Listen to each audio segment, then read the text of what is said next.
Hey guys, Bix Weir, roadtoguru.com.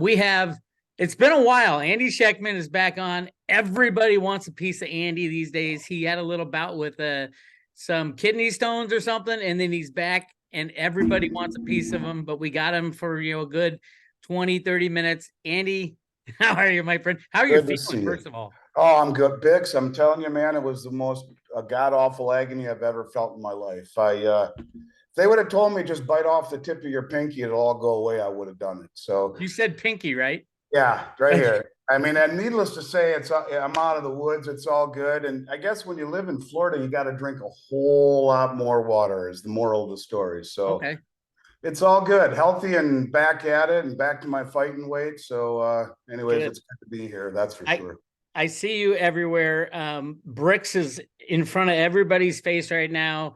I don't fully understand it, and you've been talking about it for so long. Why don't you give us a rundown of was it Jim Rickards who said he's got a date for the I don't know if everybody read that wrong or tell us what's going on with the I bricks. actually I sat and talked with Jim with a cocktail last night for over an hour, he one-on-one, but uh, the confusion. All right. So first of all, Jim came out and said what I've been saying for a very long time, only I speak in terms of generalities. He spoke in terms of specifics. That's something I usually don't do. I think it's very difficult to put a date on anything. When you do that, you end up putting yourself in a compromised position if Murphy's law comes up out of nowhere. So, anyways, what Jim said was that on August 22nd, when the countries meet in Johannesburg, they will issue a gold-backed currency. Now, there's been pushback by some of the folks in Johannesburg saying, no, it's not on the docket. And let's just take a step back for a minute. And he said something else in that piece that I thought was far more significant. Now, first and foremost, I do believe that they will issue a gold backed or commodity backed currency. They've been saying this for a very long time. Will they do it August 22nd? I don't know. And quite frankly, I don't really care because I don't think it matters, at least not yet. And I'll get to that in a moment. And at any point, if you want to, jump in and ask me questions, feel free. But I'll simply say this: that what he said about the Shanghai Cooperation Organization and the Eurasian Economic Union had far more impact on me. Now, I've been talking about those two groups along with the BRICS and the Belt Road Initiative in nearly every video I've done for the better part of 4 years. I've done over 1,200 videos on this. And, the thing of it is that the reason I would talk about those organizations is that there's a lot of crossover amongst them. It was very obvious to me that the Belt Road Initiative, which is 151 or 2 countries, the BRICS, which has now swelled to over 41 countries. I'm going to get to that in one moment. The Shanghai Cooperation Organization and the Eurasian Economic Union, well, they have very, very much similarity in their memberships, a lot of crossover where one country belongs to a couple, Russia belongs to basically all of them. And you could see that this was a union that ultimately would come together, although I never said it would be that way. I just kind of assumed that would happen. Well, he's saying that will happen August 22nd. Now, one of the reasons I believe that is that if you look online and see where, you say how many countries have joined BRICS or want to join BRICS, you'll see 41 everywhere. But in those same articles, if you count them, you get 25.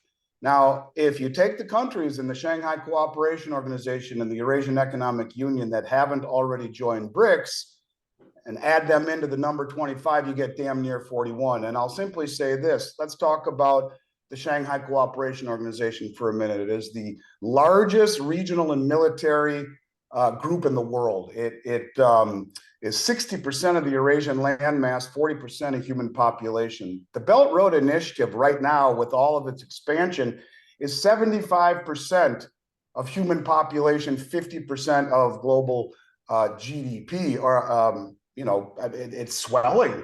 And when you talk about putting all of these countries together, the Belt Road, Shanghai Cooperation Organization, Eurasian Economic Union, And BRICS, you're talking 80+% of human population. Now that's the foundation. And all the people who are talking about the BRICS are missing one point. And I have been very consistent in this one point for a very long time. And let me just lay the foundation. And that is, I ask people what makes the dollar the world reserve currency. And I've been very, very adamant about the protection of the Saudi kingdom. Now, I did miss one thing, and I'll get to that in a second, but it's the protection of the Saudi kingdom, arguably, that has given the dollar its hegemony for the past 50 years. And when we saw Saudi Arabia sign an agreement with Russia for protection, Nigeria the next day, when we saw Saudi Arabia formally apply to BRICS, we've seen Saudi Arabia formally apply to the Shanghai Cooperation Organization. We have seen Saudi Arabia formally apply to the BRICS New Development Bank. And we have seen Saudi Arabia tell the folks in Davos that they're open to taking other currencies for oil. So while August 22nd will not mark the end of the dollar as we know it, and there is a lot of dollar debt that needs to be funneled through and washed out and cleansed out of the system, and there's a lot left in the dollar to say it's over. It's not over, but I will simply say this. When you put 80% of the world who right now is trading or will be trading in a common settlement currency, and Saudi Arabia flips the switch and says, listen, you know, you've protected us for 50 years. We appreciate it. But you've signed an executive order saying you're going almost completely green by 2050, roughly 50% green in just a few short years in 2030.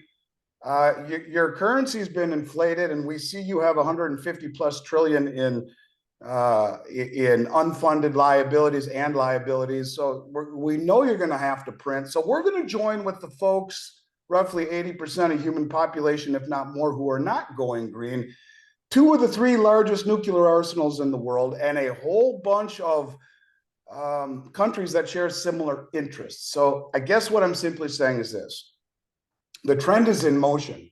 And when you talk about the fact that this is a BRICS settlement currency, when you have the majority of the world settling in energy outside the dollar, it is going to wreak havoc on all of the settlement in the dollar, thereby eroding its reserve status. Now, I want to just make 2 points about my conversation with Jim Rickards. One, as far as the bond market is concerned, that's the difference between a reserve currency and a transaction currency. And he talked about how during World War I, they used patriotism to build a bond market, buy the war bonds.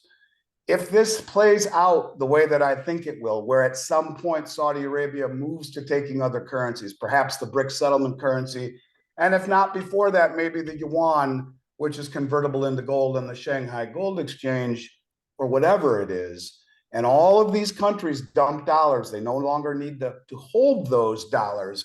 If it plays out the way that I think it will, and the dollar loses a tremendous amount of value, interest rates start to spike, the markets start to come down, there's all sorts of problems, it would be very easy for the BRICS nations to say, in the name of patriotism, in the name of standing on our own 2 feet, this entire group, buy the BRICS bonds and backed by gold or whatnot. I don't think building a bond market in a system that is housing 80% of the world will be that big of an issue. That was one of the things he said in terms of it ultimately becoming a reserve.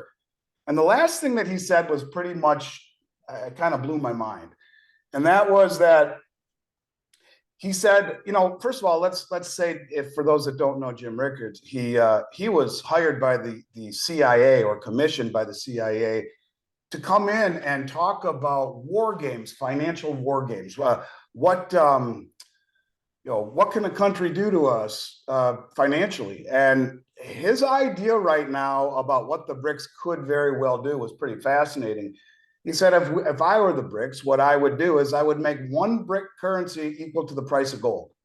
And at that point, it's checkmate to the West. Because as the West tries to buy gold, as the price of gold goes up, it kills the value of the dollar, increases the price of gold, and strengthens the BRICS currency. If they try and inflate their way out of this problem, the dollar falls, the price of gold goes up, The BRICS currency goes way up. It's checkmate for the dollar. They don't have to do anything. The BRICS need to just sit there and let the US destroy itself from within by the printing press, the falling dollar, and gold moving up against it. So he said that was his theory, not something he knows. But look, I'll just simply say this, Bixie. I think that the world's not going to end tomorrow, even if they issue a gold-backed currency on the 22nd. But if they didn't, it doesn't matter. When you have the SCO and the Eurasian Economic Union joining this group, you're talking the majority of human population beginning to move away from the dollar, and Saudi Arabia applying to every one of these groups, being protected militarily, and joining a group that will have a bigger GDP than the West and a bigger military. So it's beginning. And I guess I just wanted to say that. I don't think it's going to, like that, change things, but it is beginning, and I think people should be aware of it. I just wanted to chime in on that. No, that's a great point, and I agree with a lot of it. As far as people who say, I think his original article said it would be a gold-backed currency or gold-backed some kind of settlement. I did think he said currency, though. I don't see any way that could happen for a few reasons. Number one is most of those countries you're talking about don't have much gold at all. And would that currency be traded in the open markets so that it can, create dominance over other currencies that weren't as well established? If it did, that means the derivative market comes into play. The U.S. controls that with literally the largest market in the world is the derivative market. But within that, the largest commodity is oil traded back and forth, but the largest single entity is FX reserves. The foreign exchange market trades $7 trillion in foreign exchange derivatives every single day. To think that the United States would stand by and watch it happen if they could click a mouse and destroy all currencies, which they can, to think that the United States would even want to destroy a gold-backed currency when we have all the gold. We're the largest, now, according to the normal stats, mind you, we're the largest holder of gold in the world. It would instantly, we should be very happy about that. There's so many problems with a scenario built around what Jim was talking about and what the BRICS might do. I think all of it it needs to happen, and it will happen, but I don't think it will happen before the destruction of this current unbacked fiat monetary system. I completely agree. And I also think they are winning. The people who are putting the BRICS together, they're winning in this battle of fiat. So why would they want to destroy that? I don't think China wants to destroy fiat because they're winning. China doesn't want to destroy everything yet because they still have $2 or $3 trillion worth of our assets. And this is why it's just beginning to accelerate the divestment of the dollar. And, when you talk about a Forex market that is within the grasp of the West to control, I would agree. But if the majority of the world at one point, as Mike Adams calls it, Operation Sandman, if it's a coordinated effort and everyone dumps dollars in concert with Saudi Arabia, removing dollars from the petro standard, these things could accelerate very, very quickly. I guess I'll just simply say this. It's the first time in all our lives that there is a challenger that is rising, and the rest of the world is taking notice, and movements are being placed all the way around to put themselves in a position to substantially challenge it. And I just think I don't want people to look at the 22nd as being a day that's going to change everything, but I do think it will be the beginning, or it already has started, a real movement of coalescence away from the dollar. I agree with that, and I do believe that the U.S. itself is planning its own stance on what to do when fiat dies and this global derivative bubble pops. I think that's going to be the real key. Is that I think it's great that the BRICS countries and the Eurasian countries are thinking that way too. You look at the Road to Ruta documents; those are from 1981 is when it was put together, and it clearly talks about going back to a gold standard back then. So yeah, I do think that every country with half a brain should be trying to figure out, okay, what are we going to do when this fiat monstrosity ends? and how will it affect our people within our borders if it ends globalization, which I think it will. What will we do within our country? Not every country has gold. Most countries don't have gold. And it comes down to, do we want to, trade in gold internally? Do we want to trade in cryptos or derivatives of gold, or any, what is each individual country going to trade within its borders? And then what are you going to use to trade outside of its borders? If there is any trade outside its borders, I don't think there will be right away. I think that'll happen over time.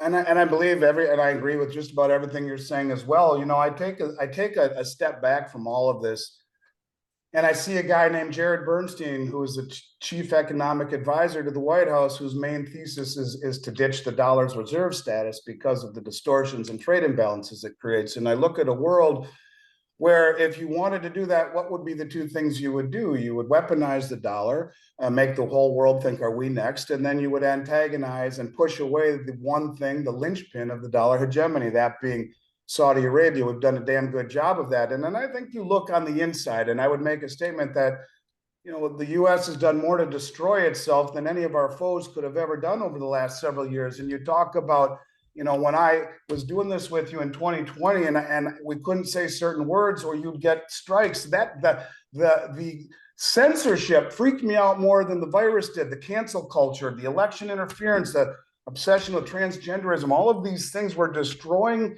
ourselves from the inside. And if you don't think our foes notice the biggest fact of all is that people, like I was saying in my presentation at the Rural Investment Show this last week, people tie together tires with strings and sail across an ocean to come to a country that has justice and liberty and freedom. And yet, when you look at our justice, when you look at the weaponizing of these entities, the Justice Department, the FBI, when you look at the treatment of this administration versus the last administration in terms of the way that they're being treated equally under the law, I think our foes see that. And I wonder if the faith and credit, well, the faith part's really beginning to break in the credit. We're 32 trillion in debt and 130 trillion in unfunded liabilities, 155 trillion in debt with 5 trillion in assets, of which 1.5 trillion roughly is student debt, the largest asset of this country. We are broke, we are insolvent, and we are becoming, as far as the world is seen, morally, spiritually, fundamentally broke as well. And I think it's almost as if you go back to Jared Bernstein. I mean, is he trying to do this? Does he want to reset it? Who's the good guy anymore? Who are the bad guys? It's becoming really damn hard for me to tell, Bixie.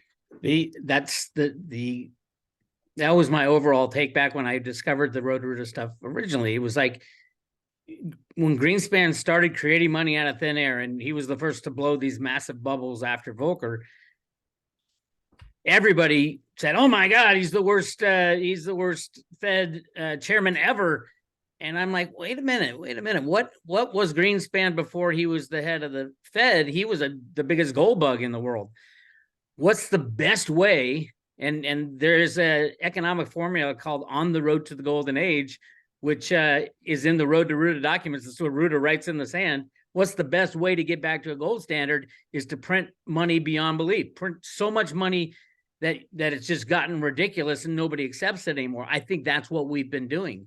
So, yeah, I'm a big fan of Bernstein because of that. He might not know why he's doing it, but ultimately it will get us to a point that destroys the system. And that's the key point, I think, for America. Do we decide to go down the crazy road and give all our freedoms over to a centralized form of government that's going to save us from, despair? Or do we turn back to the Constitution, go back to gold and silver as money and said, okay, we saw what happens with fiat money. We saw what happens when people can control a printing press. Clearly, we don't want that anymore, as everybody has lost everything in the system. What do we go to next? Do we go to these people who want to take control of our lives and put the mark of the beast on our forehead and cut us off? Or do we declare them the enemy and not sign up with the IMF or the BRICS or no one and put our arms around our country? That's what I see that the Fed Boston was saying is that's the world we're headed towards. And I do think there's good guys behind the scenes. I think Trump was working with them, if he's not still. I don't think he was the main focus, but he was the perfect guy to put at that place at that point in time. because it really exposed the other side of Trump, the crazy leftists. And now we're seeing our country being destroyed before our very eyes. And a lot of Americans are standing up. You won't see it on the news because the news is owned by the left side of the world. And even in California, I live in California, and people in California are even starting to say, "Oh my God, what are we doing? How did we get here? And what lies were we fed?" I don't think enough in California yet, but soon it will be. When all the tech companies go bust and they lose their 401k, oh my God, they'll be standing up saying, "Where did we go wrong?" And it's leaving our foundation, leaving the things that made us great in the first place. The opportunity to do something great personally with your life in a sound system with sound money. And sound money ended in 1913. And that's kind of, we can go back to there and say, okay, let's start something new from that point that they stole our country. Well, and that's the whole premise of maybe why, if there are good guys trying to navigate this, you have to reset the system and start from scratch. And if you wanted to reset the system, you have to lose the dollar's reserve currency. Well, you got the head of the White House Economic Advisory Committee saying that, and then you look at what we're doing on the world stage, and in particular, weaponization of the dollar and pushing Saudi Arabia away is about as good of a way to start that process, and creating divisiveness within the country and all sorts of this craziness. I guess you're right. I also see the other side where you look at what's happened to Target and look what's happened to Bud Light. There are people standing up, and I don't know. I just think that this is beginning to accelerate one way or the other. There's going to be some sort of an outcome that either people are going to stand up and push back. I mean, you got Fed Now that just started as an example. And, Lael Brainerd, number 2 at the Fed, or was number 2 at the Fed, now number 2 economic advisor, is the point person for that. And she's also the person who's been in charge of working with MIT for the new central bank digital currency that is coming, that Biden fast tracked. And so, one way or the other, we're going to find out where this is going. But I just wanted to clarify August 22nd, because there's been an awful lot of talk about that. And while I don't think things are going to change August 23rd, I do believe it's very significant in that the majority of the world is banding together. And that's something the world has never been able to say, or at least in our lifetimes. I guess we'll have to see how it ultimately plays out. I really do believe between now and the election in 2024, it's going to be very crazy. The markets, the economy, the social side of things, what's going on with, the legal side of things with both administrations. This is going to be something to pay close attention to. And the craziest part about all of this is that, since your interview with the gentleman who helped start and design the Silver Eagles, we find out the other day, 2 days ago, the U.S. Mint just doubled production of Silver Eagles into November, and the premiums have collapsed, completely and totally collapsed. Now, it's great for the consumer. A lot of the companies like myself who had copious amounts of Silver Eagles purchased at much, much higher premiums from the primary distributors are left holding the bag. But I will tell you, they have not been anywhere like this since before 2020 across the board. The best value I've seen in silver in over 4 years. And today was the first day that was really, really busy. Maybe it's because they smacked the price again. And, you've been talking a lot about the open interest and whatnot. Well, you can see which way that went. The rinse, wash, and repeat, as you're fond of saying. And I think, well, here's the rinse and the wash. Let's hope it starts to shoot back up. I would assume that it would. But I'll tell you, honestly, I'm dead serious. In every single thing we sell, the premiums have not been this low and the availability this good since 2019. And I do believe had a discussion with Jenny Moonstone about the notch, the Silver Eagle notch, the Honeywell scanning instrumentation, the technology that they invented can look at the crystalline DNA of every single Silver Eagle or Gold Eagle or piece of metal or piece of currency even, and distinguish it, because they're on a microscopic level, everything is very unique.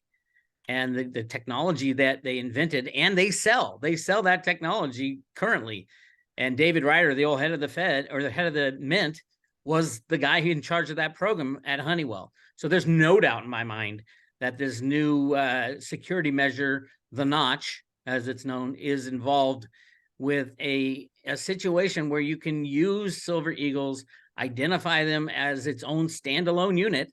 Not it literally can be, it can be placed at a point where you can identify the crystalline structure of the coin to your individual wallet on the blockchain, on a blockchain. I'm not afraid of CBDCs unless they are used for bad things. The CBDC, right now we have a CBDC at the Fed runs an electronic banking system, a central bank digital currency. They have a digital currency already. Is it going to be on a blockchain? Is it going to be the type of blockchain like Bitcoin that is open source blockchain? You can't create more than 21 million. All that stuff would be a good outcome for a CBDC where a government can say, okay, we have lost all ability to function in an unbacked fiat monetary system. Nobody, the derivative bubble went off. Nobody has any money anymore. We have to start something new. We can use physical metal, physical coins that we identify to your person and load that on a blockchain, and you can spend little parts of it in the economy. Do you think that the 2023s have already been loaded onto a blockchain? The 2021, 2022? Well, here's the thing about it. They're all identifiable. So it doesn't, no, I don't think they have a blockchain running right now. And people would be very leery to trust the US government at all running a blockchain for anything. The Bitcoin blockchain, you can probably attach something to that. But have they scanned all the Silver Eagles? Are they doing it now? According to Honeywell, it's really easy to do. So would there be a difference between a 2021 pre-change and post-change Silver Eagle? One is scanned into the system, one is not? I don't think so. Some people, one guy told me that the notch is actually a way to position the coin so that the reader reads the same angle of the coin at all times. Other people say they read the crystalline structure within the notch. And then you could take any silver coin you want, put a new notch in, and have the government scan it in. I don't know what the true story is, but I do know that I'm not talking out my ass, because these are the people who are involved that worked in this technology field for Honeywell. And this is the only reason. And when I was talking to Jenny today, and she was saying she was getting that they are hoarding, they're making massive amounts of gold and silver eagles now, and other types of gold and silver coinage for the implementation after the crash. So whether or not that comes true, I think we're going to find out in the next, I don't know, by the end of the year. I see a derivative mess coming. The banks are literally, what was it? A bank just went down and got gobbled up by a smaller bank. And that wasn't done out of, because they're both. Well, I'm going to tell you also something about that. I'm not going to mention any names, but a very good friend of mine, his brother is way high up in JP Morgan, and told him that he had been working on that deal, the Bank of California or whatever it was. Yeah, Key Bank, all month. Bank of California. JP Morgan has been an analyst, has been working on that for them all month. So they say Bank of California, but JP's behind it all. Yeah, that makes 100% sense. Obviously, JP Morgan, the largest bank in the world that we know of. And getting bigger, evidently. And getting bigger, and their derivative, they had one quarter where their derivative book fell below Goldman Sachs, but it jumped right back up to 60 trillion. And their asset base is what, 3 or 4 trillion, and they have 60 trillion in toxic. Many of them are toxic because of the counterparties. And then you have the CEO of the largest bank in the world knee deep, and all the board of directors knee deep in the Epstein issue. This is a recipe for an end game that looks pretty easy to happen. One little hiccup in the derivative market, and we have that scenario that I've been waiting for, is the end of fiat money and the replacement of that with something sound. That's what I'm getting at. I mean, we just had 3 of the 4 largest bank failures in the history of this country, and the banking problem is not fixed. We got all of this craziness going around us on every single level. It's like the calm before the storm, or the eye of the hurricane, rather. We got smacked by the front end and it's quiet. I mean, you got Ted Butler screaming that there's a massive shortage in wholesale silver at the top. You have the exchanges being bled dry. You have every reason to believe that you know, from a standpoint of economic reasons to own gold and silver that you and I could talk about, we could spend all day talking about it. When they raised the debt ceiling, they raised it in the first they raised it by $600 billion, like in the first 16 days. It worked out to be $500,000 per second. The debt, they've already increased it by $1 trillion since that day. The debt is accelerating. The problems in this country are accelerating. All of these things, and yet, and including from the biggest exchanges being bled dry and the central banks buying more than ever, and the wholesale shortage, it's the best availability and the best price in the retail market we've seen in almost 4 years. It just, everything is so upside down. It's like we live in bizarro world, and it's very hard to explain. I will tell you, today was the busiest day we've had since probably March or April, when the banks failed. But it's very strange to me how eerily quiet it is in the retail business when everything else around us seems to be, you know, on the verge of lunacy. I think your world's going to be flipped upside down and come mid-August into September. I've been screaming about September for the last year. There are so many things that have happened.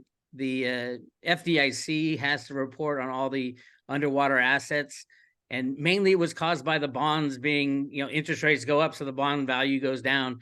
The interest rate closed at its highest number since I think it's 15 years, back at the end of the second quarter. They report that right around the time that the BRICS nations are going to go under a gold standard. I mean, you can't make this all up. It's amazing.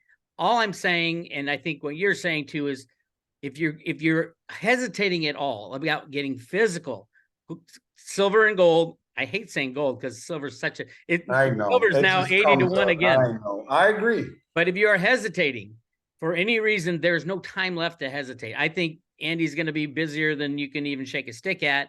And then at some point, I think the derivative bomb will go off and then all bets are off. So get your orders in now to buy physical silver, get it in your possession. I always say, start with your local coin shop. If you don't have a relationship or don't trust them, or you don't have a local one, contact Andy Schectman at Miles Franklin, info@milesfranklin.com, and he'll get you a pricing list. I always say, hey, buy what Andy's got in inventory, because we so much in inventory, ship it right away. Yeah. It's all in stock right now, immediate delivery. Make sure you put Bix sent me on the subject line, and any questions, we'll answer them. I will. Anyways, I read your article while I was at this conference, and I just wanted to chime in. And, you know, I read everything and watch everything that you put out. Sometimes I'm a day behind because you're so prolific at it. It's hard to keep up, but I appreciate it, Bix, very much. And I'll be watching, and I'm always here. Feel like jumping on or chatting. In the meantime, I hope you have a great weekend, everyone out there as well. And I look forward to picking up where we left off real soon, buddy. Absolutely. And make sure you contact Andy ASAP. And thank you for coming on, and we'll do it again soon. It's been way too long. The world's been going crazy and we've both been very busy, but now I think a great time to buy. Andy's saying we got inventory. The premiums are very reasonable. Now's the time to buy. You don't want to start buying when your neighbors and friends are saying, oh my God, how do I buy silver? You let them deal with that problem. Help them out the best you can, but you want to make sure you have it in your own possession before this thing goes really crazy. So Andy, thank you so much for visiting, and check him out, milesfranklin.com, and give him a call or send him an email, info@milesfranklin.com. Thank you, Andy. We'll talk to you very, very soon. Take care. Bye-bye.